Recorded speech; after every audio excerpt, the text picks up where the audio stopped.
Okay, so a YouTuber recently put out a video demonstrating the 320 going off from slide movement with the trigger partially depressed. So I want to kind of go over what exactly was going on. There seems to be confusion in what exactly he was demonstrating and the purposes. So first of all, as you can see, we are clear. Now, what he was doing was using the screw to hold the trigger back past the little pre-travel, just a small amount past the pre-travel, and then he would move the slide here, and the gun would drop the striker. So basically, there is play, vertical play, between the frame and the slide. The frame to slide fit on the rails is loose enough that you can get some amount of movement. Let's see. Can you focus? You can see that. It's not a lot, but it's there. So, what's happening is that when you move the slide at the front or lift it at the rear, there's enough play that should the striker be partially disengaged for any reason, the trigger's pulled to the rear a little bit, say you have a bad striker or a bad sear, and it gets hung on a spot on the sear to striker interface where it's not engaged fully or whatever reason.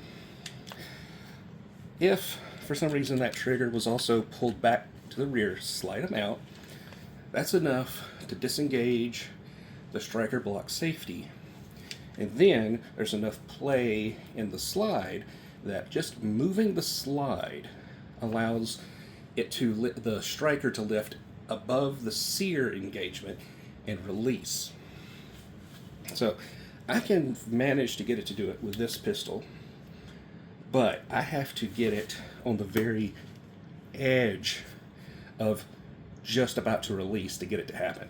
So mine is an early model made before the voluntary recall or whatever they wanted to call it, and then I had it sent in for the replacement parts and everything they did as part of that. So let's see if I can demonstrate this. You pull the trigger just a little. Now, that wasn't enough. Let's try just a little. See, there's not a lot of movement on this trigger. It's part of the problem, that it doesn't take much trigger pull. Let's see if I can find a way to prevent me from accidentally pulling it too much, but just enough. Close. Let's see. A little bit more.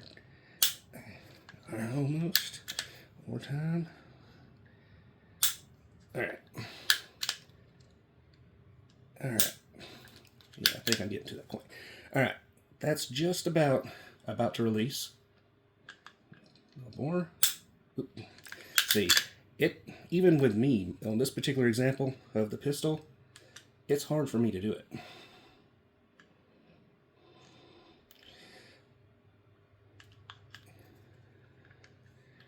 But I did manage to do it. Okay, this is mine. I'm not particularly worried about, because I have to get it that far back before it releases. I'm not.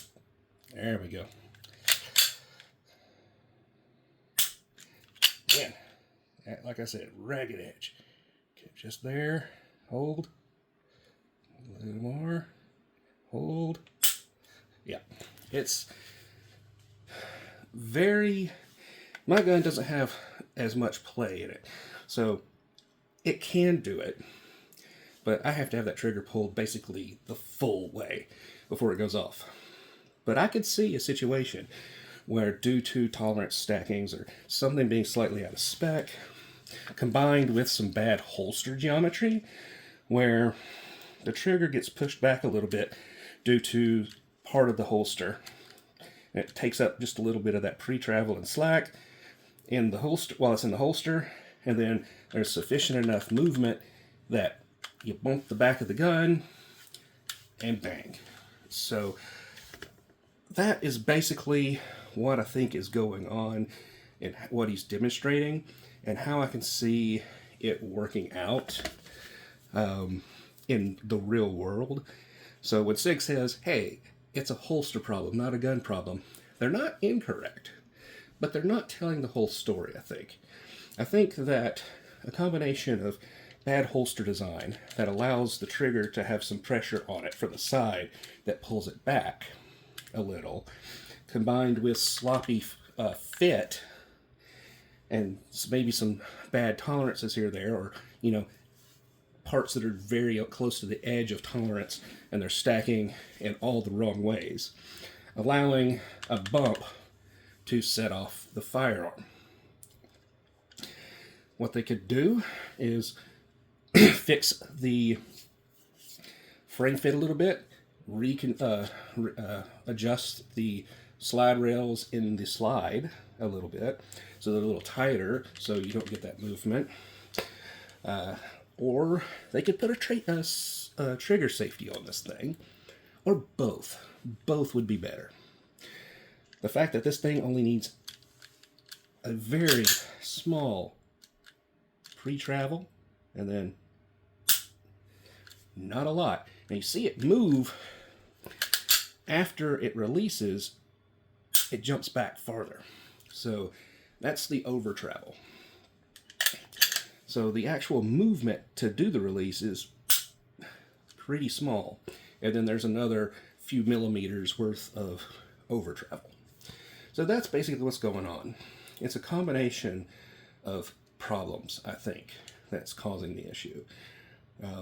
Sig should have put some more safety into this design. With such a short trigger pull, it needed to have that trigger safety, because all it takes to disengage the striker block is about that much travel.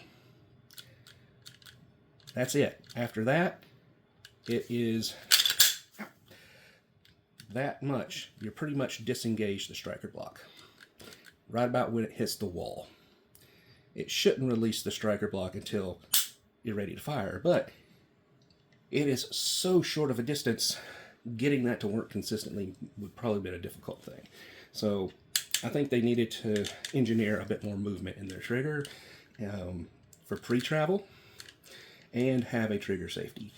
And that would have prevented a lot of issues. Heck, the trigger safety would have probably fixed, it probably would have prevented the initial issue that they had where it wasn't drop safed, because it was basically the weight of the trigger was the problem. But a trigger safety would have prevented that. So that's my take on it. And I'm out.